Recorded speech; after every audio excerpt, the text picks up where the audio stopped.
মাননীয় স্পিকার, পররাষ্ট্রমন্ত্রীকে তো আর চাইলেই পাওয়া যায় না। সুতরাং আমার প্রশ্নটি জলবায়ুর উপর না হলেও ওনার মন্ত্রণালয় সংশ্লিষ্ট, এই ব্যাপারে কোনো সন্দেহ নাই।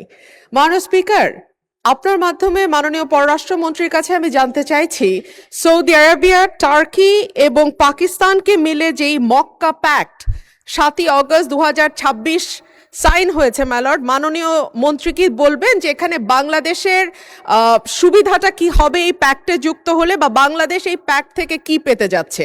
ধন্যবাদ মাননীয় স্পিকার। মাননীয় পররাষ্ট্রমন্ত্রী, এটি সম্পূরক প্রশ্ন নয়, তবু আপনি চাইলে উত্তর দিতে পারেন বা নোটিশ চাইতে পারেন। মাননীয় পররাষ্ট্রমন্ত্রী।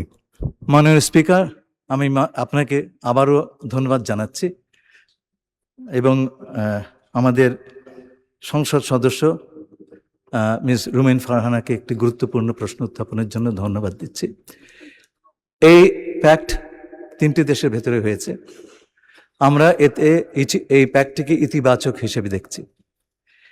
এতে যোগদান করার বিষয়টি এখনো আসেনি, কারণ এটা নির্ভর করছে যারা এই প্যাক্টের সদস্য তাদের অভিপ্রায়ের ওপর।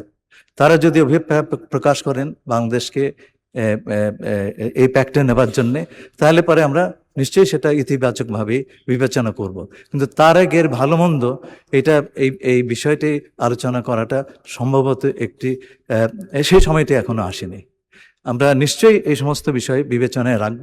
তবে আমাদের মনে রাখতে হবে একটা কথা, যে এই প্যাক্ট এটা যদি বিস্তৃত হয় এবং এটা হচ্ছে বিশ্ব মুসলিম সমাজের আত্মরক্ষার একটি ব্যবস্থা, এবং এটা আমাদের মুসলিম পরিবারের আভ্যন্তরীণ বিষয়।